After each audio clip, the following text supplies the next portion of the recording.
ശ്രദ്ധിക്കുക. മർക്കോസിന്റെ സുവിശേഷം 4-ാം അധ്യായം അതിന്റെ 20-ാമത്തെ വാക്യം. മാർക്ക് ചാപ്റ്റർ 4 വേഴ്സ് 20 വായിക്കുന്നു, ശ്രദ്ധിക്കുക. നല്ല മണ്ണിൽ വിതയ്ക്കപ്പെട്ടതോ വചനം കേൾക്കുകയും അംഗീകരിക്കുകയും ചെയ്യുന്നവർ തന്നെ അവർ വെറുതെ ഇരിക്കില്ല, അവർ 30-ഉം 60-ഉം 100 മേനി വിളയുന്നു. ഹല്ലേലൂയ.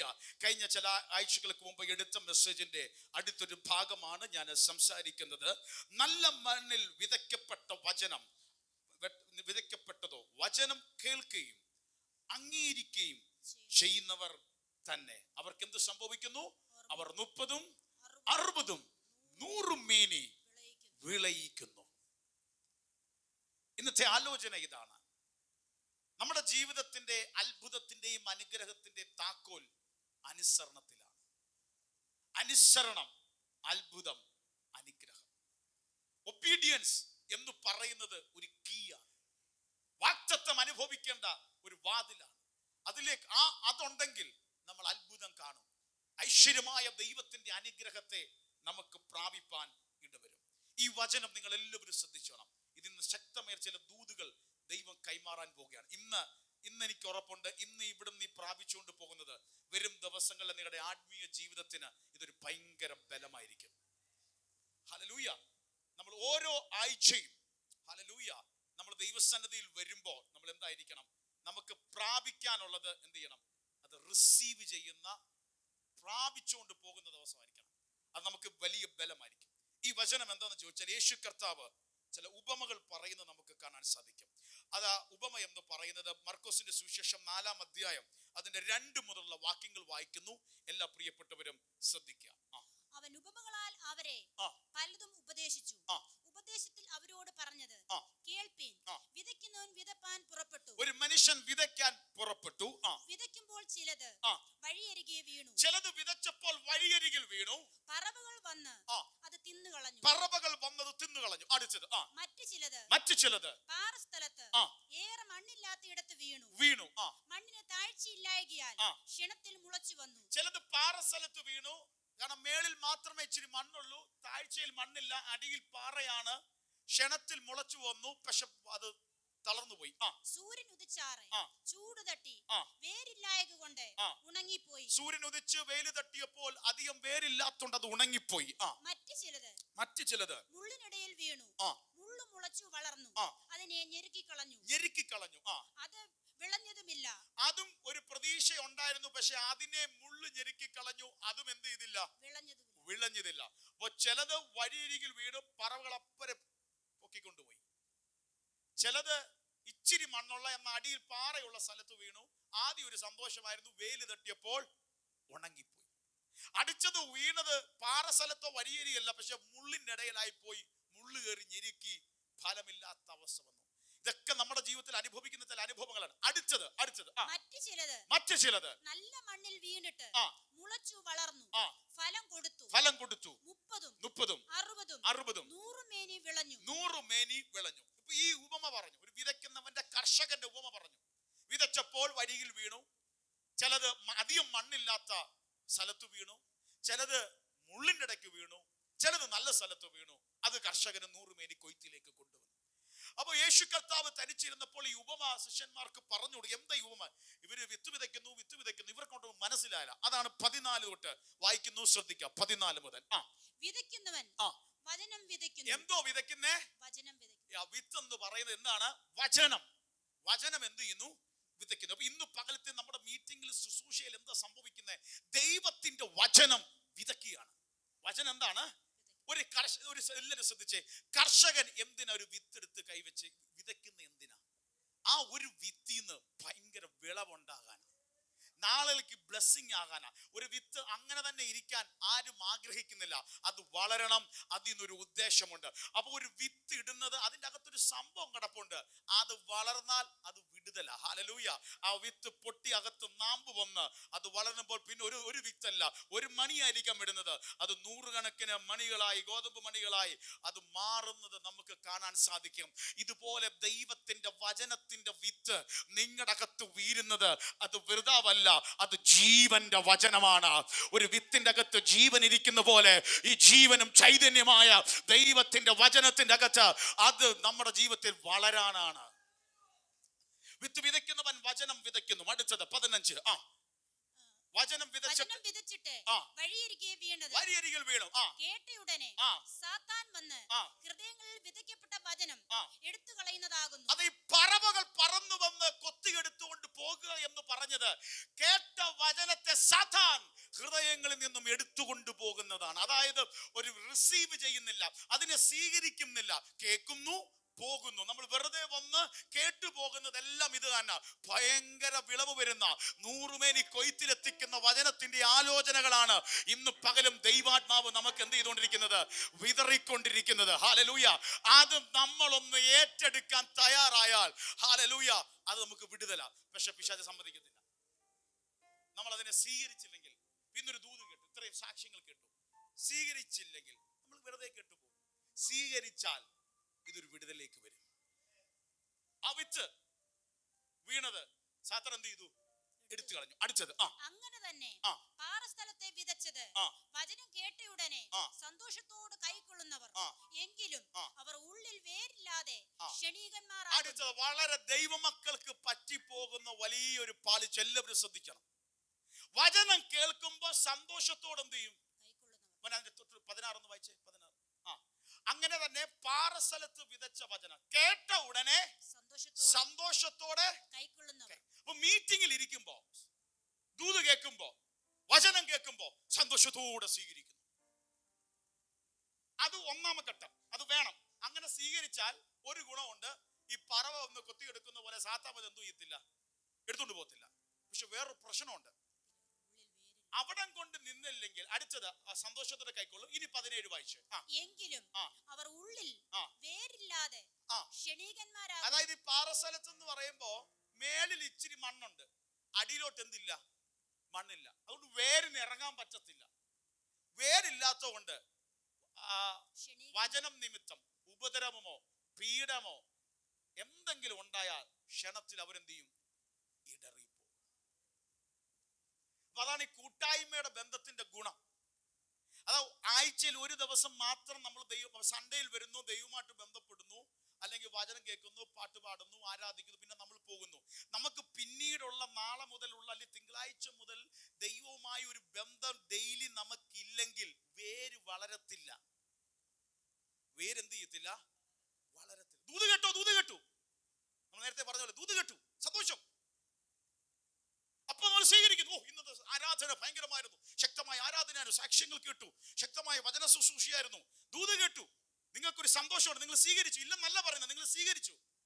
പക്ഷേ വേരില്ലെങ്കിൽ എന്തെങ്കിലും ഒരു പീഡനമോ എന്തെങ്കിലും ഉപദ്രവമോ ആരെങ്കിലും ഒരു കളിയാക്കലോ എന്തെങ്കിലും മതി, നിങ്ങൾ പെട്ടെന്ന് എന്ത് ചെയ്യും, ക്ഷീണിച്ചു. ഒത്തിരി പേർക്ക് പറ്റിപ്പോകുന്നതാ. വചനം കേട്ട് ബലപ്പെടും, പക്ഷെ 2 ദിവസം കഴിയുമ്പോൾ വീണ്ടും നിരാശ വരും. കാരണം ഡെയിലി ദൈവമായിട്ട് ബന്ധമില്ല. കാരണം ഒരു വൃക്ഷം വളർന്നു വരുമ്പോൾ വേര് എപ്പോഴും ആഴത്തിൽ ഇറങ്ങണം, എങ്കിലേ അതിൽ നിന്ന് വെള്ളവും വളവും ഒക്കെ വലിച്ചെടുക്കാൻ പറ്റത്തുള്ളൂ. അപ്പൊ നമ്മുടെ ജീവിതത്തിൽ ഒരു ദിവസത്തെ ബന്ധമല്ല ദൈവമായിട്ട് നമുക്ക് വേണ്ടത്. അനുദിനം ദൈവമായിട്ട് നമുക്ക് ബന്ധം വേണം. അല്ലെങ്കിൽ പറ്റിപ്പോകുന്നത് വചനം നമ്മൾ സ്വീകരിക്കും, സന്തോഷമാണ്, മീറ്റിംഗ് നമുക്ക് സന്തോഷമാണ്. പക്ഷെ നമുക്ക് പിന്നീട് എന്ത് ചെയ്യത്തില്ല, ക്ഷണത്തിൽ വളർന്നു കയറി വരുന്ന പോലെ തോന്നും, പെട്ടെന്ന് നമ്മൾ എന്ത് ചെയ്യും, ഉണങ്ങിപ്പോകും. അതാണ് നമ്മൾ പെട്ടെന്ന് നമ്മൾ ക്രിസ്തീയ ജീവിതത്തിൽ ഉണങ്ങിപ്പോകാനുള്ള കാരണം. അതാണ്. ഇനി ശ്രദ്ധിച്ചോണം. അടുത്തത് ഇതെല്ലാം നമ്മുടെ ഒരു വ്യക്തിയുടെ അനുഭവം, ഹൃദയത്തിന്റെ അനുഭവമായിട്ട് നമുക്ക് സാദൃശ്യപ്പെടുത്താം. അടുത്തത് മുള്ളിനിടയിൽ വിതയ്ക്കപ്പെട്ടതോ വചനം കേട്ടിട്ട് ഇഹലോകത്തിന്റെ ചിന്തകളും ധനത്തിന്റെ വഞ്ചനയും മറ്റ് വിഷയമോഹങ്ങളും അകത്ത് കടന്ന് വചനത്തെ ഞെരുക്കി. ചിലത് വീണു, പക്ഷെ ഏതിന്റെ അടിക്കായി പോയി, മുള്ളിന്റെ ഇടയ്ക്ക്. അതായത് എന്താ ഈ മുള്ളെന്ന് പറയുന്നത്? ഈ ലോകത്തിന്റെ ചിന്തകൾ, ധനത്തിന്റെ വഞ്ചനകൾ, മറ്റു പല മോഹ വിഷയങ്ങളും അകത്ത് പടന്ന് വചനത്തെ ഞെരുക്കി നിഷ്ഫലമാക്കി. നല്ല വചനമാ, വളരേണ്ടതാ, പക്ഷെ ഈ മുള്ളുകൾ കിടപ്പുണ്ട് നമ്മുടെ ഹൃദയത്തിൽ. ഇത് കാരണം എന്ത് ചെയ്തു? ഇത് കേറി അങ്ങ് ഞെരുക്കിയിട്ട് ആ വിത്തിന്റെ ഫലം ഇല്ലാതാക്കി, അതിനെ നിഷ്ഫലമാക്കി കളഞ്ഞു. അപ്പൊ നമ്മുടെ ജീവിതത്തിൽ വീരുന്ന വചനത്തെ അത് മനസ്സ് പുതുക്കി രൂപാന്തരപ്പെടണം, നമ്മെ തന്നെ ഹൃദയത്തിൽ ദൈവസന്നിധിയിൽ സമർപ്പിക്കണമെന്ന് പറയുന്നത്. അപ്പൊ വളരെയധികം ഞെരുക്കി കളഞ്ഞാൽ ഈ വിത്തിന്റെ ഫലം നമുക്ക് ആർക്കും അനുഭവിക്കാൻ സാധിക്കത്തില്ല. നിങ്ങളൊന്ന് ചിന്തിച്ചു നോക്കിയേ, എത്രയൊക്കെയോ വചനങ്ങൾ നമ്മുടെ ഉള്ളിൽ വീണിട്ട് നമ്മുടെ ജീവിതത്തിന്റെ അകത്ത് പലതും ഇട്ടങ്ങ് ഞെരുക്കി കളഞ്ഞു. അതാ പല ചിന്തകൾ അകത്ത് നമ്മൾ അനുവദിച്ചാൽ ഈ വാക്തത്വത്തെയും വചനത്തെയും നമ്മൾ ഇട്ടങ്ങ് ഞെരുക്കുകയാണ്. അതിന്റെ ഫലം വിശ്വസിച്ച് സ്വീകരിച്ചാൽ തുടങ്ങിയാൽ അതിന്റെ ഫലം കിട്ടും. പക്ഷെ ഇങ്ങനെ പോയാൽ നമുക്ക് അതിന്റെ എന്ത് ചെയ്യത്തില്ല, അതിന്റെ റിസൾട്ട് നമുക്ക് ലഭിക്കത്തില്ല. പക്ഷേ 20 നമ്മുടെ മെസ്സേജിലേക്ക് വരുമ്പോൾ 20-ാമത്തെ വചനം, നല്ല മണ്ണിൽ വിതയ്ക്കപ്പെട്ടതോ വചനം കേൾക്കുകയും അംഗീകരിക്കുകയും ചെയ്യുന്നവർ തന്നെ 30ഉം 60ഉം 100ഉം മേനി വിളയുന്നു. അപ്പം ദൈവത്തിന്റെ ആലോചന അനുസരണത്തിലേക്ക് വരുമ്പോൾ, ആ വചനം കേട്ട് അത് അനുസരിക്കാനും കൂടെ തയ്യാറാകുമ്പോൾ അവനെ ആരൊക്കെ ഞെരുക്കാൻ ശ്രമിച്ചാലും അവൻ 100 മേനി വിളവിലേക്ക് വരും. ഹല്ലേലൂയ. ഇന്നത്തെ ആലോചന ഇതാണ്. ഹല്ലേലൂയ.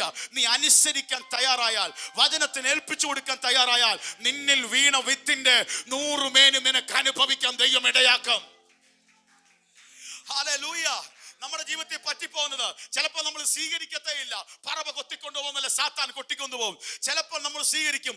മീറ്റിംഗിൽ വന്നൊരു സ്വീകരണമുണ്ട്, പക്ഷെ നാളെ മുതൽ ദൈവമായിട്ട് ബന്ധമില്ലാതെ, പ്രാർത്ഥനയില്ലാതെ, ആരാധനയില്ലാതെ മുന്നോട്ട് പോയാൽ വിത്ത് വീണത് വളരത്തില്ല.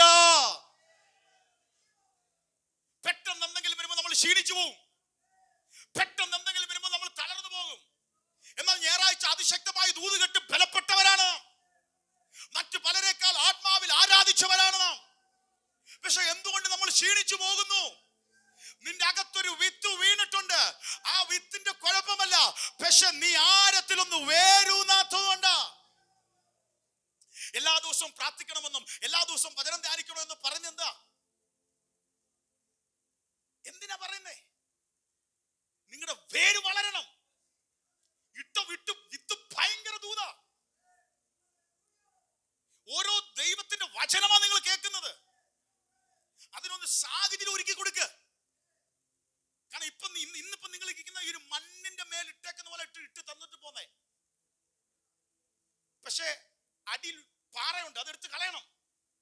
നമ്മുടെ ജീവിതത്തിലെ ചില സാഹചര്യങ്ങളാണ്, അനുഭവങ്ങളാണ്, ചിലപ്പോൾ സ്വഭാവമാകാം.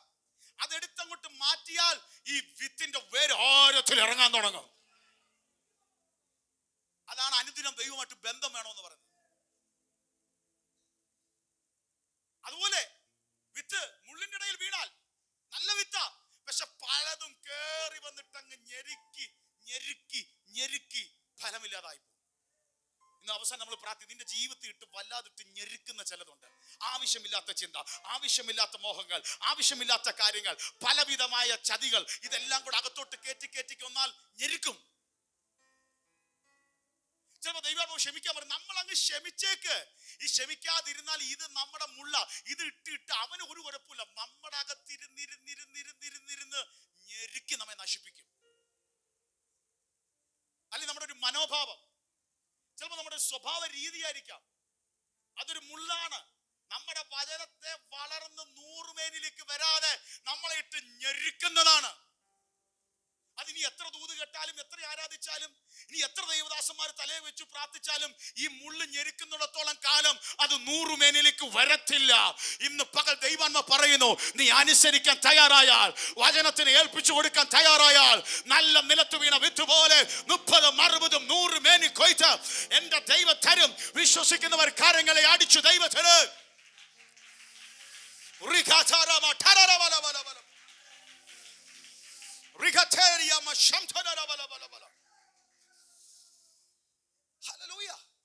ദൈവം തരും. നമ്മൾ ഇന്ന് വായിച്ച മത്തായി സുവിശേഷം 7-ാം അധ്യായത്തിൽ വായിച്ചില്ലേ? കർത്താവേ കർത്താവേ എന്ന് വിളിക്കുന്നവർ ഏവരുമല്ല. ശരിയാ, കർത്താവിനെ വിളിക്കുന്നു, അവന്റെ നാമത്തെ വിളിക്കുന്നു. എന്റെ ഇഷ്ടം ചെയ്യുന്നവരത്രേ സ്വർഗരാജ്യത്തിൽ കടക്കുന്നത്.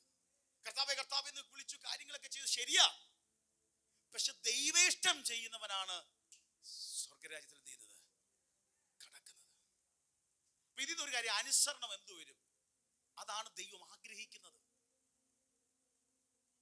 ഇനി എല്ലാവരും ശ്രദ്ധിക്കണം. ബൈബിളിൽ രണ്ട് മനോഹരമായ ഒരു വചനം. ലൂക്കോസിന്റെ സുവിശേഷം 8-ാം അധ്യായം 19 തൊട്ടുള്ള വാക്യം ശ്രദ്ധിച്ചേ. ലൂക്കോസിന്റെ സുവിശേഷം 8-ാം അധ്യായം 19 തൊട്ട് 21 വരെ വാക്യങ്ങൾ. എന്നിട്ട് ലൂക്കിന്റെ 11-27 വാക്യം. ആദ്യം ലൂക്കോസിന്റെ സുവിശേഷം 8-ാം അധ്യായം 19 തൊട്ട് 21 വരെയുള്ള വാക്യങ്ങൾ. അവന്റെ അമ്മയും സഹോദരന്മാരും അവന്റെ അടുക്കൽ വന്നു. അതായത് യേശുവിന്റെ അമ്മയും സഹോദരന്മാരും യേശുവിന്റെ അടുക്കൽ വന്നു. പുരുഷാര നിമിത്തം അവനോട് അടുപ്പാൻ ഈ കഴിഞ്ഞില്ല. പുരുഷാര നിമിത്തം യേശുവിന്റെ അടുത്തേക്ക് അമ്മയ്ക്കും സഹോദരനും എത്താൻ പറ്റിയില്ല. നിന്റെ അമ്മയും സഹോദരന്മാരും നിന്നെ കാണുവാൻ ഇച്ഛിക്കൊണ്ട് പുറത്തു നിൽക്കുന്നു എന്ന് ചിലർ അവനോട് അറിയിച്ചു. ഈ യേശുവിന്റെ അടുത്ത് പുരുഷാരവും ശുശ്രൂഷയും സൗഖ്യവും ഒക്കെ നടന്നുകൊണ്ടിരിക്കുമ്പോ ചിലര് വന്ന് യേശുവിന്റെ അടുക്കട്ട് വന്ന് പറയാണ്, നിന്റെ അമ്മയും സഹോദരങ്ങളും നിന്നെ കാണാൻ ആഗ്രഹിച്ച് ഇവിടെ വന്ന് എന്ത് ചെയ്തോണ്ട് നിപ്പുണ്ട്. പുരുഷാരം കാരണം ഒന്നും കാണാൻ വയ്യാതെ നിന്റെ അമ്മയും സഹോദരങ്ങളും ഇവിടെ മാറി നിൽക്കുന്നു എന്ന് യേശുവിന്റെ അടുത്ത് പറഞ്ഞു. ഇനി അടുത്ത വാക്കാണ് ശ്രദ്ധിക്കണം. 21. അവരോട് അവൻ എന്റെ അമ്മയും സഹോദരന്മാരും ദൈവവചനം കേട്ടു ചെയ്യുന്നവർ അത്രേ എന്ന് ഉത്തരം പറഞ്ഞു. അപ്പൊ ഈ കൂടെ വന്നവര് പറയാണ്, അമ്മയും സഹോദരൻ വന്നിരിക്കുന്നു, വേഗം അങ്ങോട്ട് പോയി അവരോട് എന്തെങ്കിലും സംസാരിക്കേ. ഇവിടെ യേശു പിതാവാം ദൈവത്തിന്റെ ഇഷ്ടം ചെയ്തുകൊണ്ടിരിക്കുക. അതാ യേശു കർത്താവ് പറഞ്ഞത്, ഞാൻ ഒന്നാം സ്ഥാനം കൊടുക്കുന്നത്, എന്റെ ഹൃദയത്തിലെ ബന്ധം രക്തബന്ധം പോലെ ഞാൻ കാണുന്നത് ആരെയാ? എന്റെ അമ്മയും സഹോദരനും എന്ന് പറയുന്നത് വചനം കേട്ട് ചെയ്യുന്നവരത്രേ എന്ന് ഉത്തരം പറഞ്ഞു. ഇതിന് ഒരു കാര്യം മനസ്സിലാക്കാം. കർത്താവ് എന്തിനാ പ്രാധാന്യം കൊടുക്കുന്നത്? വചനം കേട്ട് ചെയ്യുന്നവർ. കേൾക്കണം മാത്രമല്ല, അത് ഒന്നാം സ്റ്റേജാ, അത് വേണം. രണ്ടാമത് അത് അനുസരിക്കുന്നവർ. അതിന്റെ അർത്ഥം എന്താ? കർത്താവിന്റെ രക്തബന്ധം പോലെയാണ് അനുസരിക്കുന്നവരെ ദൈവം കാണുന്നത്. അതാ എന്റെ അമ്മയും എന്റെ സഹോദരങ്ങളും ആരാ? എന്റെ വചനം കേട്ട് അനുസരിക്കുന്നവർ. ഇനി ലൂക്കോസ് 11:27-28 രണ്ട് അധ്യായങ്ങളും 3 അധ്യായങ്ങളൊന്നും മറിച്ച് ലൂക്കോസ് 11:27-28. ഇത് പറയുമ്പോൾ പുരുഷാരത്തിൽ ഒരു സ്ത്രീ. അപ്പൊ ഒരു മിനിറ്റ്, അതിനു മുമ്പ് യേശു ഒത്തിരി കാര്യങ്ങളും ഉപമകളും വളരെ ലാവണ്യവാക്കുകളും ഉപമകളാലും പല കാര്യങ്ങളും ഒക്കെ പറഞ്ഞപ്പോൾ മനോഹരമായിട്ട് തോന്നിയപ്പോ ഇത് പറഞ്ഞുകൊണ്ടിരിക്കുമ്പോ പുരുഷാരത്തിൽ നടക്കുന്ന ഒരു സ്ത്രീ ഉച്ചത്തിൽ അവനോട് നിന്നെ ചുമക്കുന്ന ഉദരവും നീ കുടിക്കുന്ന മുലയും നീ കുടിച്ച മുലയും ഭാഗ്യമുള്ളതേ എന്ന് പറഞ്ഞു. ഭാഗ്യമുള്ളവ എന്ന് അച്ഛാ, നിന്നെ താങ്ങിയ ആ മാതാവ്, നിന്നെ ചുമന്ന ആ ഉദരം ഉണ്ടല്ലോ, അതെന്താണ്? ഭാഗ്യമുള്ളത്. യേശുവിന്റെ അമ്മയെ വാഴ്ത്തിയതാ ഭാഗ്യമുള്ളതെന്ന് പറഞ്ഞു സ്ത്രീ. പക്ഷെ യേശു എന്താ പറഞ്ഞു? 28. അതിന് അവൻ അല്ല, ദൈവത്തിന്റെ വചനം കേട്ട് പ്രമാണിക്കുന്നവരത്രേ ഭാഗ്യവാന്മാർ, ബ്ലെസ്സഡ്മാർ, അനുഗ്രഹീതർ. ഇത്രേ വാക്ക് കേട്ടപ്പോ നിന്നെ ചുമന്ന ഉദരം, എന്ത് ഭാഗ്യമുള്ളത്. യേശു പറഞ്ഞു, അതല്ല ഭാഗ്യം, എന്റെ വചനം കേട്ട് എന്നെ പ്രമാണിക്കുന്നവരത്രേ ഭാഗ്യവാന്മാർ. അപ്പൊ ആരാ ബ്ലെസ്സഡ്? ആരാ അനുഗ്രഹിക്കപ്പെട്ടവർ? വചനം കേട്ട് എന്ത് ചെയ്താ? ആരോടാണ് കർത്താവ് ഏറ്റവും അടുത്തതായിട്ട് തോന്നി നിൽക്കുന്നത്? അടുത്തായിട്ട് ആരാ തോന്നിക്കുന്നത്? കർത്താവിന്റെ വചനം കേട്ട് അനുസരിക്കുന്നു. ഇനി ബൈബിളിൽ നിന്ന് 1-2 സംഭവം പറയുമ്പോ വചനം കേട്ട് അനുസരിക്കുമ്പോ നടക്കുന്ന അത്ഭുതവും ദൈവാനുഗ്രഹം. ഇപ്പൊ നിങ്ങൾക്ക് ഒരു കാര്യം മനസ്സിലായി, അനുസരിക്കുന്നതാണ് കർത്താവ് ആഗ്രഹിക്കുന്നത്.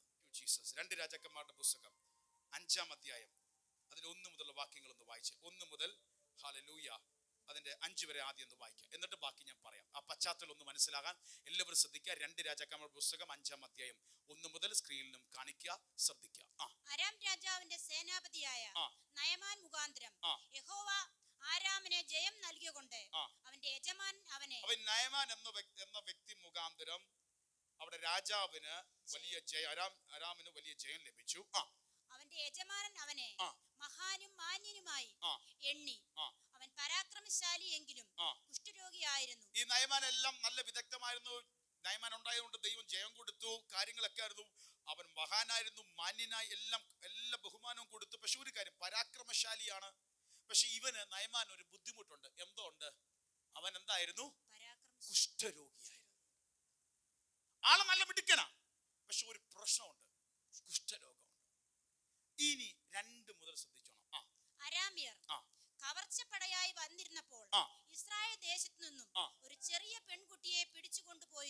ഇസ്രായേൽ ദേശത്തിലെ ഒരു കുഞ്ഞു പെൺകുട്ടിയെ പിടിച്ചുകൊണ്ട് പോയിരുന്നു.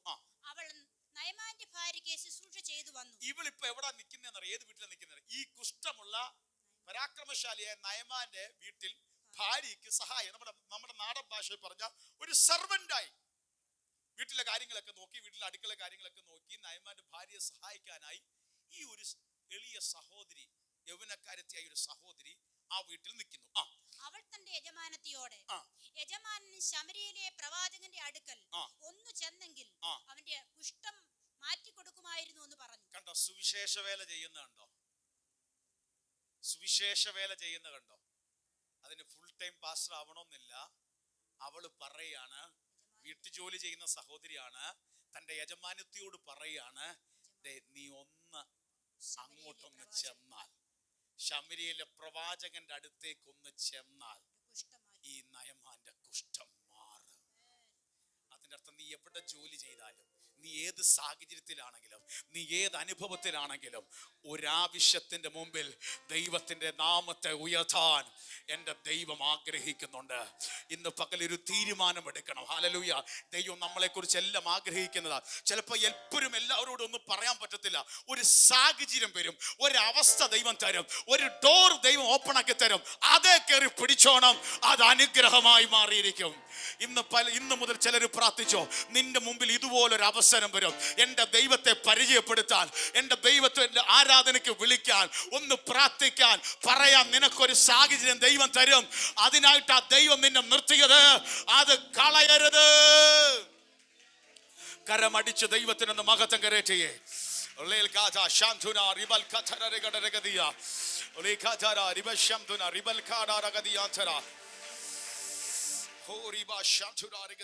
എത്ര പേർക്ക് ഇന്ന് പകൽ മനസ്സിലാകുന്നുണ്ട്?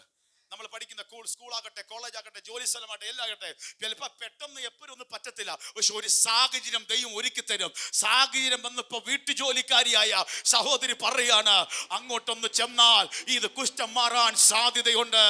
എലീശ പ്രവാചകന്റെ അടുത്ത് ചെന്നാൽ, യജമാനത്തിയെ, ശമരിയിൽ ഒരു പ്രവാചകനുണ്ട്, ആ പ്രവാചകന്റെ അടുക്ക് ചെന്നാൽ ഈ കുഷ്ഠം മാറും. അപ്പൊ അവക്കറിയാം, അവൾ അടിമയായിട്ട് പിടിച്ചുകൊണ്ട് വന്നതാ. ഇപ്പൊ ഈ വീട്ടിൽ ജോലിക്കാരിയാ, പക്ഷെ ഉള്ളം ദൈവമായിട്ട് കണക്റ്റ് ആണ്.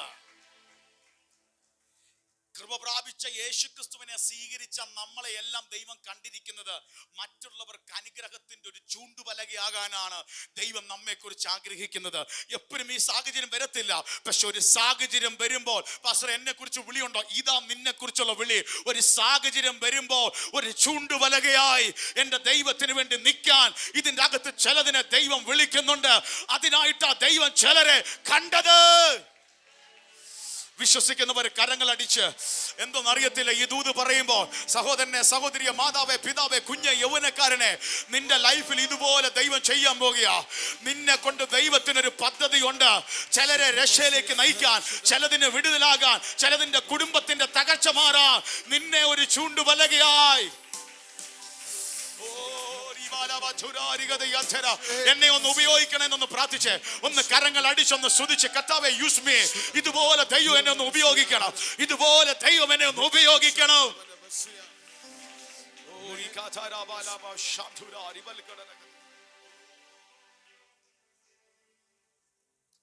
ഇനി ശ്രദ്ധിച്ചോണം. തരട്ട് വായിക്കുമ്പോ അതിന്റെ അഞ്ചാമത്തെ വാക്യം തൊട്ടൊന്ന് വായിച്ചു, 4-5 പെട്ടെന്ന് വായിച്ചു. അവൻ ചെന്ന് തന്റെ യജമാനോട്, ഇസ്രായേൽ ദേശക്കാരത്തിയായ പെൺകുട്ടി ഇന്നിന്ന പ്രകാരം സംസാരിച്ചു എന്ന് ബോധിപ്പിച്ചു. നീ പോയി വരിക, ഞാൻ ഇസ്രായേൽ രാജാവിന് ഒരു എഴുത്ത് തരാമെന്നും അരാം രാജാവ് പറഞ്ഞു. മതി. അപ്പം ഇത് ബോധിപ്പിച്ചു, നീ പൊയ്ക്കോളാൻ പറഞ്ഞു, എഴുത്തൊക്കെ തരാന്ന് പറഞ്ഞു. അങ്ങനെ 9-10. ഇനിയാണ് വേഗത്തിൽ 9-10. നയമാൻ രഥത്തോടും കുതിരകളോടും കൂടെ എലീശയുടെ വീട്ടുവാതിക്കൽ ഈ ശമരിയിലെ എലീശ എന്ന് പറയുന്ന പ്രവാചകന്റെ വീട്ടുവാതിക്കൽ വൻ സെറ്റപ്പോടെ രഥങ്ങളും കുതിരകളുമായി വന്നിറങ്ങി. എലീശ ആളയച്ചു, നീ ചെന്ന് യോർദാനിൽ 7 പ്രാവശ്യം കുളിക്ക, അപ്പോൾ നിന്റെ ദേഹം മുമ്പിലത്തെ പോലെ ആയി നീ ശുദ്ധനാകുമെന്ന് പറഞ്ഞു.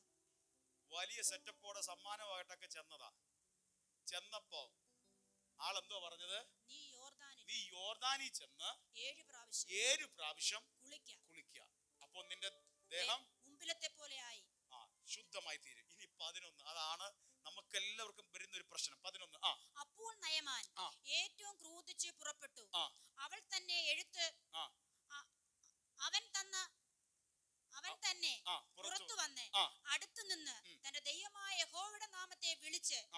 പ്രാർത്ഥിച്ച് തന്റെ കൈ ആ സ്ഥലത്തിന്റെ മീതെ ആട്ടി ഇങ്ങനെ കുഷ്ഠരോഗിയെ സൗഖ്യമാക്കി എന്ന് ഞാൻ വിചാരിച്ചു.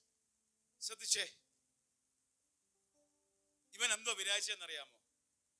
നമ്മുടെ ഭാഷ വന്നൊന്ന് കൈ നീട്ടി ആട്ടി കുഷ്ഠരോഗമുള്ള ഭാഗത്തൊക്കെ തൊട്ട് ഉടനെ സൗഖ്യമാക്കുമെന്ന പ്രതീക്ഷയോടാണ് ഈ നയമാൻ ഇത്ര വൻ രഥങ്ങളും സെറ്റപ്പുമായിട്ട് ഇവിടെ വന്നത്.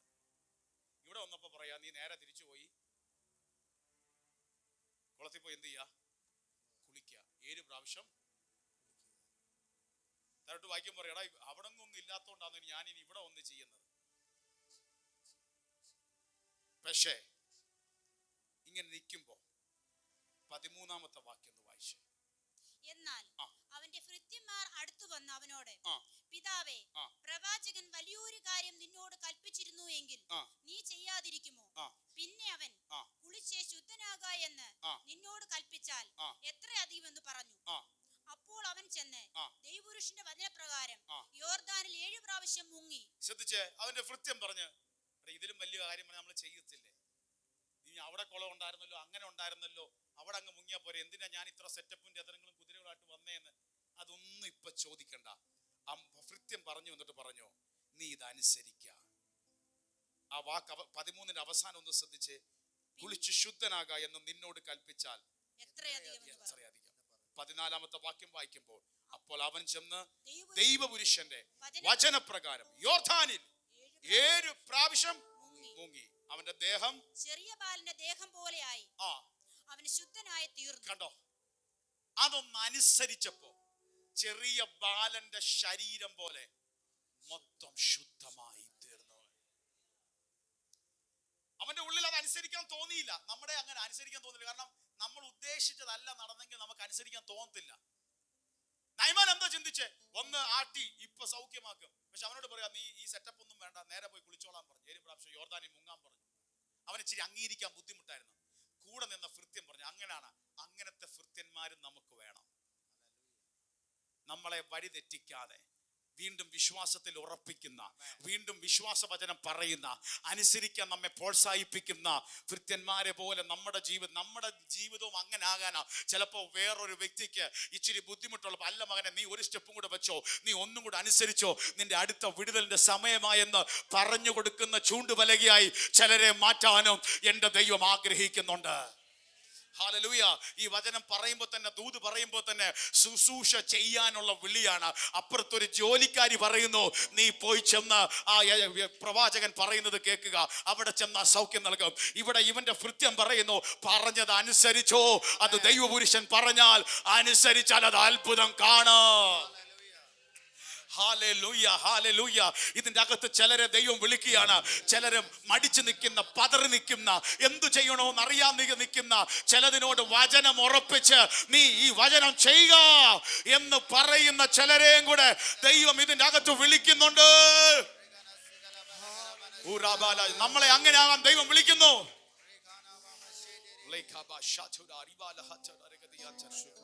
അങ്ങനെയുള്ളവരാവാൻ ദൈവം നമ്മെ വിളിക്കുന്നു. ഹല്ലേലൂയ. ശ്രദ്ധിച്ചേ, ഈ അനുസരണം ചെയ്തപ്പോ എന്ത് വന്നു? ബാലന്റെ ത്വക്ക് പോലെ, ശരീരം പോലെ കുഷ്ഠരോഗി എന്ത് ചെയ്തു? ശുദ്ധമായി. കേട്ടോ, അനുസരിച്ചപ്പോൾ എന്തോ വന്നു? അത്ഭുതത്തെ കാണാൻ. ഉറക്കെ പറ, അനുസരണം, അത്ഭുതം, അനുഗ്രഹം. കാരണം ഒരു 100 മേനി പോലെ അവന്റെ ലൈഫ് മൊത്തം മാറി ശുദ്ധനായി തീർന്ന് ഒരു യൗവനക്കാരന്റെ ത്വക്ക് പോലെ ആക്കുന്ന വിത്താണ് ദൈവദാസൻ പറഞ്ഞത്, നീ പോയി യോർദാനിൽ മുങ്ങിക്കോ. പക്ഷെ ഞെരുക്കുക, അവന്റെ ചിന്തയും അവന്റെ സെൽഫും അവന്റെ പദവി അവനെ ഇട്ട് മുള്ളുപോലെ ഞെരുക്കുക. ഹല്ലേലൂയ. എന്താ നീ പോകണ്ട, ചെയ്യണ്ട, വേറെയും കുളങ്ങളുണ്ടല്ലോ. പക്ഷെ ആ ഞെരുക്കുമ്പോഴും ഒരുത്തൻ വെന്ന് പറഞ്ഞ മുള്ളിനെ മാറ്റിയപ്പോൾ അത് 100 മേനിയായി ഒരു അത്ഭുതകരമായി മാറി. ഇനി 2 സംഭവം ശ്രദ്ധിക്കാൻ പോവുക. ഇനി അതേപോലെ തന്നെ 2 രാജാക്കന്മാരുടെ പുസ്തകം 4-ാം അധ്യായം 42 മുതൽ 44 വരെയുള്ള വചനം. ദേശത്ത് ശമര്യയിലേക്ക് ഒരു ക്ഷാമം നടക്കുന്ന സമയമാണ്. അവിടെ 2 രാജാക്കന്മാരുടെ പുസ്തകം 4-ാം അധ്യായം 42 മുതലുള്ള വാക്യം വായിക്കുന്നു, ശ്രദ്ധിക്കുക. അനന്തരം ബാൽശാലീശയിൽ നിന്നും ഒരാൾ ദൈവപുരുഷന് ആദ്യഫലമായിട്ട് 20 യവത്തപ്പവും മലരും പൊക്കണത്തിൽ കൊണ്ടുവന്നു. അപ്പം ആദ്യ ഫലമായിട്ട് ദൈവസന്നിധിയിൽ എന്തോ കൊണ്ടുവന്നു? എത്ര എണ്ണം കൊണ്ടുവന്നു? 20 യവത്തപ്പവും മലരും എന്ത് ചെയ്തു? പൊക്കണത്തിൽ കൊണ്ടുവന്നു. ജനത്തിന് അത് തിന്മാൻ കൊടുത്തു എന്ന് അവൻ തിന്മാൻ കൊടുക്ക എന്ന് അവൻ കൽപ്പിച്ചു. ശ്രദ്ധിക്കുക. ഹല്ലേലൂയ. അപ്പം ഈ ആ വചനം ഒന്ന് കാണിക്കണമേ. 2 രാജാക്കന്മാരുടെ പുസ്തകം 4-ാം അധ്യായം 42-ാമത്തെ വചനമാണ്. ആ ദൈവപുരുഷന്റെ അടുത്തേക്ക്, ഹല്ലേലൂയ, ആ ഏലീശ പ്രവാചകന്റെ അടുത്തേക്ക് ഒരു മനുഷ്യൻ വന്നിട്ട് തന്റെ ജീവിതത്തിൽ ലഭിച്ച നന്മയുടെ ആദ്യ ഫലമായി 20 യവത്തപ്പവും മലരും എന്ത് ചെയ്തു? പൊക്കണത്തിൽ കൊണ്ടുവന്നു കൂടെ പാർക്കുന്ന ജനത്തിന് കൊടുക്കാൻ പറഞ്ഞു. ഇനി ശ്രദ്ധിച്ചോണം, നമ്മൾ ഈ 5 അപ്പവും 2 മീനും കൊണ്ട് 10,000-ങ്ങളെ പോഷിപ്പിച്ച അത്ഭുതം പുതിയ നിയമത്തിലാണ്, പക്ഷെ പഴയ നിയമത്തിൽ ദൈവം ചെയ്ത ഒരു വലിയ മിറക്കിളാണ് അവിടെ കാണാൻ സാധിക്കുന്നത്. ഇനി 43 ശ്രദ്ധിച്ചേ, 43 സ്ക്രീനിൽ ഒന്ന് കാണിച്ച്. അതിനെ അവന്റെ ബാല്യക്കാരൻ, ഞാനിത് 100 പേർക്ക് എങ്ങനെ വിളമ്പുമെന്ന് പറഞ്ഞു. ഒന്ന് ശ്രദ്ധിച്ചേ, ബാല്യക്കാരൻ, ഞാൻ ഇത് എങ്ങനെ 100 പേർക്ക് ശുശ്രൂഷിക്കുന്നവൻ പറയാണ്. ഈ ആ കൂടി എത്ര ഉണ്ട്? 20 എണ്ണം ഉണ്ട്. ഇതെങ്ങനെ 100 പേരുണ്ട്, 100 പേർക്ക് എങ്ങനെ ഉണ്ടാകും, വിളമ്പാൻ പറ്റുമെന്ന് പറഞ്ഞു. പക്ഷെ അതിന് ദൈവപുരുഷൻ പറഞ്ഞു, ജനത്തിന് ഇത് തിന്മാൻ കൊടുക്കുക. എന്നിട്ടൊരു ദൂത് പറഞ്ഞു, അവർ തിന്നുകയും ശേഷിപ്പിക്കുകയും ചെയ്യുമെന്ന് യഹോവ അരുളി ചെയ്യുന്നു എന്ന് പറഞ്ഞു. ഇവിടെ കൊടുക്കാൻ തുടങ്ങാൻ നേരത്ത് 20 എണ്ണം കയ്യിൽ, മുമ്പിൽ എത്ര എണ്ണം ഇരിപ്പുണ്ട്? 100. ഈ വചനം അനുസരിക്കുന്നത് ഇവൻ പറയാ നടക്കത്തില്ല, കാരണം 20 എണ്ണേ ഉള്ളൂ, 100. നിങ്ങൾ ആലോചിച്ചേക്ക്, 20 നമ്മളൊന്ന് ഡിവൈഡ് ചെയ്ത് നോക്ക്, എത്ര കിട്ടും? ഇനി പകുതി വെച്ച് പറ്റോ? പകുതി വെച്ചാണെങ്കിൽ നമുക്ക് 40 പേർക്ക് കൊടുക്കാൻ പറ്റും, അതും പറ്റും. അപ്പൊ ഇവിടെ ദൂത് എന്താ പറഞ്ഞത്? അവര് തിന്നുക മാത്രമല്ല, ശേഷിപ്പും ഉണ്ടാകും. നീ ഈ പറയുന്നത് അനുസരിക്കാൻ തയ്യാറായാൽ. ഇതാണ് അനുസരണത്തിന്റെ ഇത്. ഹല്ലേലൂയ. നമ്മുടെ മുമ്പിൽ ചില സാഹചര്യങ്ങൾ പ്രതികൂലമായി നിൽക്കുമ്പോഴും, നമ്മുടെ മുമ്പിലെ അവസ്ഥയും നമ്മുടെ കയ്യിലെ അവസ്ഥ നോക്കുമ്പോഴും അനുസരിക്കാൻ തോന്നത്തില്ല. പക്ഷെ ദൈവം പറഞ്ഞ വാക്കാണോ, അനുസരിക്കാൻ തയ്യാറായാൽ, ഹല്ലേലൂയ, ദൂത് പറയുകയാണ്, നീ തിന്നുക മാത്രമല്ല ശേഷിപ്പിക്കുകയും ചെയ്യും. അതിന്റെ 44-ാമത്തെ വചനം പറയുന്നു, അങ്ങനെ അവൻ അവർക്ക് വിളമ്പിക്കൊടുത്തു. യഹോവയുടെ വചനപ്രകാരം അവർ തിന്നുകയും ശേഷിപ്പിക്കുകയും ചെയ്തു. തിന്നുകയും ശേഷിപ്പിക്കുകയും ചെയ്തു. ഹല്ലേലൂയ. നമ്മളെ പഴയ നിയമത്തിലെ അത്ഭുതം 20 യവത്തപ്പം കൊണ്ട്, ഹല്ലേലൂയ, 100-ൽ പരം ആൾക്കാർ തിന്ന് ശേഷിക്കത്തക്കവണ്ണം അവർക്ക് സമൃദ്ധിയായി ദൈവം വിളമ്പിക്കൊടുത്തു. അവിടെയും കണ്ടോ, നീ ആ ബാല്യക്കാരോട് നീ അനുസരിക്ക്, കൊടുത്തു തുടങ്ങ്, ഇവിടെ ഒരു അത്ഭുതത്തെ കാണും. അവിടെയും അനുസരിച്ചപ്പോൾ ദൈവത്തിന്റെ അത്ഭുതത്തെ കാണാൻ ഇടവന്നു. ഇന്ന് പകലും നമ്മുടെ ജീവിതത്തിന്റെ അകത്തും ചില മണ്ഡലത്തിൽ ചില കുറവുകൾ കണ്ടെന്നിരിക്കാം. പക്ഷെ അനുസരണത്തോടെ അടുത്ത സ്റ്റെപ്പുകൾ വെച്ചോ, നിന്റെ കുറവിന്റെ മേൽ നിറവ് വെളിപ്പെടുന്നത് എന്റെ ദൈവം ചെയ്തിരിക്കാം. ശക്തമായി ചിലരോട് ദൈവാത്മാവ് പറയുന്നു, ചില കുറവ് കണ്ട്, ചില വേദന കണ്ട് നീ പിന്മാറി പോകരുത്. ആ കർത്താവിന്റെ വാക്കിനെ, വചനത്തെ അനുസരിക്കാൻ തയ്യാറായാൽ അവിടെ ഒരു നിറവിനെ കൊണ്ടുവരാൻ എന്റെ ദൈവം വിശ്വസ്തനാണ്. വിശ്വസിക്കുന്നവർ കരങ്ങൾ അടിച്ച് ഈ നല്ല ദൈവത്തിന് മഹത്വം കരയറ്റിയെ. ചിലതിന്റെ ജീവിതത്തിൽ ചിലത് സംഭവിക്കാൻ പോകുകയാണ്. നാളുകളായി മാറാത്ത ചിലത്, നിന്റെ ജീവിതത്തിൽ നയമാന്റെ കുഷ്ഠം മാറിയതുപോലെ ചിലത് മാറിപ്പോകാൻ പോകുകയാണ്. അനുസരിക്കുമ്പോൾ ചിലത് വിടുതലായി മാറാൻ പോകുകയാണ്. നീ അനുസരിക്കുമ്പോൾ നിന്റെ കുറവിന്റെ മേൽ ഒരു നിറവ്. വിശ്വസിക്കുന്നവർ ദൈവത്തിന് മഹത്വം കരയറ്റിയെ. നിന്റെ കുറവിന്റെ മേലൊരു നിറവ്. ഇതിനകത്തൊരു പ്രവചന ആത്മാവിൽ ദൈവം ഇതിന്റെ അകത്ത് തൊടാൻ പോകുക. തുടർന്നുള്ള മിനിറ്റുകളിൽ പരിശുദ്ധാത്മാവ് ഇതിന്റെ അകത്ത് ചിലതിനെ തൊടാൻ പോകുകയാണ്. ഇന്ന് നീ വെറുതെ അല്ല വന്നത്. ഈ മെസ്സേജ് കേൾക്കുന്നത് വെറുതെ അല്ല. നിന്റെ ജീവിതത്തിന്റെ കുറവുകളെ തൊടാൻ ദൈവം വിശ്വസ്തനാണ്. വെറും 20 യവത്തപ്പത്തെ കൊണ്ട് 100 കണക്കിന് ആൾക്കാരെ പോഷിപ്പിക്കാൻ എന്റെ ദൈവത്തിന് കഴിയുമെങ്കിൽ നിന്റെ വീട്ടിലെ കുറവുകളെ, നിന്റെ വീട്ടിന്റെ കുറവുകളെ,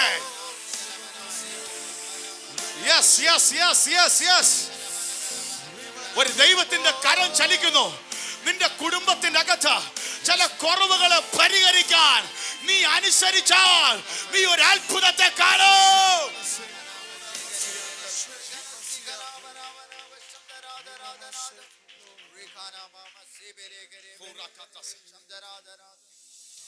ഒന്ന് ശ്രദ്ധിച്ച് ഒരു കാര്യം പറഞ്ഞ് പ്രാർത്ഥിക്കാൻ പോവാ. ഒരു പ്രാർത്ഥനയിലേക്ക് ഒരു നിയോഗം വരുന്നു. ഒന്ന്, നാളുകളായി അനുഭവിച്ച ബുദ്ധിമുട്ട്, കുഷ്ഠം മാറി. 2, കുറവ് നിൽക്കുക, ആവശ്യം വലുതാ, പക്ഷെ അത് നിറച്ച് ദൈവം കൊടുത്തു. അടുത്തത്, അനുസരിച്ചാൽ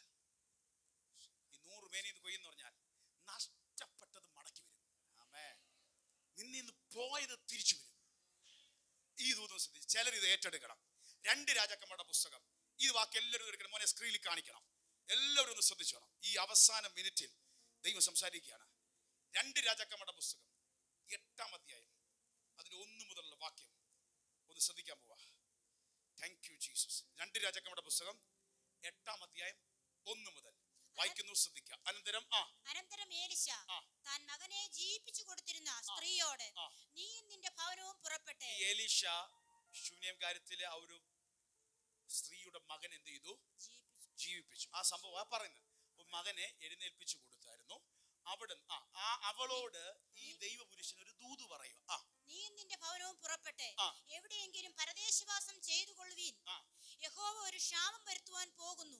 അത് 7 സംവത്സരം ദേശത്ത് ഉണ്ടായിരിക്കുമെന്ന് പറഞ്ഞു. ഒന്നെല്ലാവരും ശ്രദ്ധിക്കണമേ.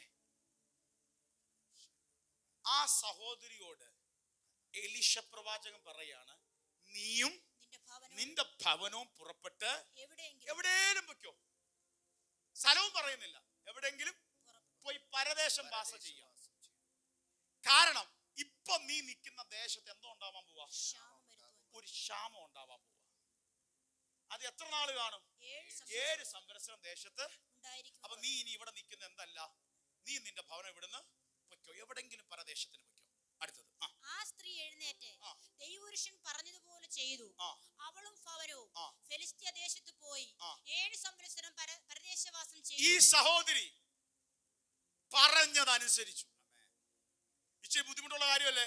സ്വന്തം വീടും എല്ലാം വിട്ട് പരദേശത്തേക്ക് വാടകയ്ക്ക് പോവാം. വീട് അവിടെ ഇരിക്കുക, നീ വാടകയ്ക്ക് വേറെ എവിടെയും പോയിക്കോ. ഇവിടെ നിന്നാ ശരിയാത്തല്ലേ, 7 വർഷത്തേക്ക് ഇങ്ങോട്ട് വരണ്ട. ഒറ്റപ്പോക്ക്. ഇവളതനുസരിച്ചു. സ്ത്രീ എഴുന്നേറ്റ് ദൈവപുരുഷൻ പറഞ്ഞതുപോലെ ചെയ്തു. അവളും അവിടെ ഭവനവും ഫെലിസ്ത്യ ദേശത്ത് പോയി 7 സംവത്സരം അവിടെ പോയി പാർത്തു. ഇനി 7 സംവത്സരം കഴിഞ്ഞിട്ട് അവൾ ഫെലിസ്ത്യ ദേശത്തു നിന്നും മടങ്ങി വന്നു. 7 വർഷം കഴിഞ്ഞ് പറഞ്ഞതുപോലെ എന്ത് ചെയ്തു? മടങ്ങി വന്നു. ശ്രദ്ധിക്കണം. പറഞ്ഞതുപോലെ 7 വർഷത്തേക്ക് പോയി, അടുത്തത് പറഞ്ഞതുപോലെ മടങ്ങി വന്നു. പിന്നെ അവൾ തന്റെ വീടും നിലവും സംബന്ധിച്ച് രാജാവിനോട് സങ്കടം ബോധിപ്പിക്കാൻ ചെന്നു. അപ്പൊ ഇത് എന്നിട്ട് 3 തന്നെ നിൽക്കും സ്റ്റിൽ. അപ്പം അവൾ മടങ്ങി വന്നിട്ട് ഒരു കാര്യം ചെയ്തു. തന്റെ വീടും സ്ഥലവും സംബന്ധിച്ച് രാജാവിനോട് സങ്കടം ബോധിപ്പിക്കാൻ. കാരണം എല്ലാം വിട്ടു പോയതാ. രാജാവിനെ വന്നിട്ട് കണ്ടിട്ട് പറയും, ഇങ്ങനൊരു അവസ്ഥയില എന്ന് പറയാൻ വന്നു. അന്നേരം രാജാവ് ദൈവപുരുഷന്റെ ബാല്യക്കാരനായ ഗേഹസിയോട് സംസാരിക്കുകയും എലീശ ചെയ്ത വൻകാര്യമൊക്കെയും നീ എന്നോട് വിവരിച്ചു പറക എന്ന് കൽപ്പിച്ചു. ഈ സമയത്ത് രാജാവിന്റെ അടുത്ത് ഈ എലീശ പ്രവാചകന്റെ ബാല്യക്കാരനായ ഗേഹസി എലീശ പ്രവാചകൻ ചെയ്ത കാര്യങ്ങളെല്ലാം സംസാരിച്ചുകൊണ്ടിരിക്കുന്ന സമയമാണ്. അപ്പോൾ 5-ാമത്തെ വചനം, മരിച്ചുപോയവനെ ജീവിപ്പിച്ച വിവരം അവൻ രാജാവിനെ കേൾപ്പിക്കുമ്പോൾ തന്നെ അവൻ മകനെ ജീവിപ്പിച്ചു കൊടുത്തിരുന്ന സ്ത്രീ വന്ന് തന്റെ വീടും നിലവും സംബന്ധിച്ച് രാജാവിനോട് സങ്കടം ബോധിപ്പിച്ചു. ഓക്കെ, നിൽക്കണമേ. ഇവിടെ നിന്ന് ഈ സങ്കടം ബോധിപ്പിക്കാൻ ചെന്നതാ. ആ സമയത്താണ് ഈ എലീശ പ്രവാചകന്റെ കഥകളൊക്കെ പറയുന്നത്. ഇതേ സമയത്താണ് ഈ സഹോദരി എന്ത് ചെയ്യുന്നത്? കേറി വരുന്നത്.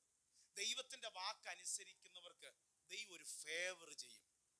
നമ്മൾ പ്രതീക്ഷിക്കാതെ ദൈവം ചില ക്രമീകരണങ്ങൾ ചെയ്യും.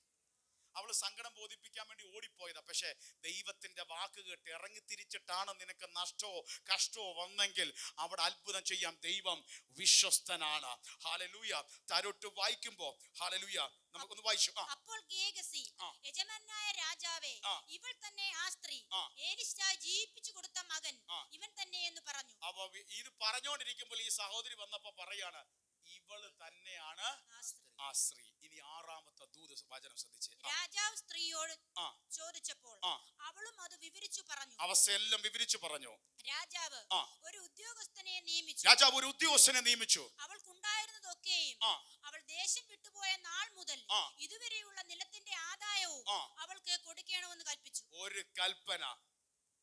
അവൾ ദേശം വിട്ടുപോയ നാൾ മുതലുള്ള 7 വർഷം മുമ്പ് മുതൽ ഇതുവരെയുള്ള സകല നിലത്തിന്റെ ആദായവും അവൾക്ക് തിരിച്ചു കൊടുത്തേക്കാൻ പറഞ്ഞു. ദൈവത്തിന്റെ മഹത്വം കണ്ടോ? Hallelujah. ഒന്നും അറിയാതെ പൊട്ടിയെ പോലെ വാക്ക് കേട്ട് ഇറങ്ങി തിരിച്ച് 7 വർഷത്തേക്ക് ഇറങ്ങിപ്പോയവൾ, പക്ഷെ നീ ഒരു ദൈവത്തിന്റെ വചനം അനുസരിക്കാൻ തയ്യാറായാൽ എന്തൊക്കെ പ്രതികൂലം നിന്റെ കണ്ണിന് മുമ്പിൽ കണ്ടാലോ, അവള് പോയ നാള് മുതലുള്ള എല്ലാം തിരിച്ചു മടക്കി ദൈവം കൊടുത്തു. ഹല്ലേലൂയ. അവൾ ദേശം വിട്ടുപോയ നാൾ മുതൽ ഹല്ലേലൂയ ഇതുവരെ നിലത്തിന്റെ ആദായമൊക്കെയും അവൾക്ക് കൊടുക്കണമെന്ന് കൽപ്പിച്ചു. ഒന്നുപോലും കുറയാതെ സകലതും ദൈവം മടക്കി കൊടുത്തു. ഇന്നെന്റെ ശബ്ദം കേൾക്കുന്ന പ്രിയപ്പെട്ടവരെ, അനുസരിക്കാൻ തയ്യാറായാൽ ദൈവം ചിലത് നിന്റെ ജീവിതത്തിൽ ചെയ്യും. നഷ്ടപ്പെട്ടു, ഇല്ലാതായി പോയി എന്ന് പറയുന്ന പോലെ തിരിച്ചു മടക്കി നിന്റെ കരങ്ങളിൽ കൊണ്ടെത്തിക്കാൻ അനുസരിക്കുന്നവന്റെ ജീവിതത്തിൽ ദൈവം അത്ഭുതത്തെ ചെയ്യും.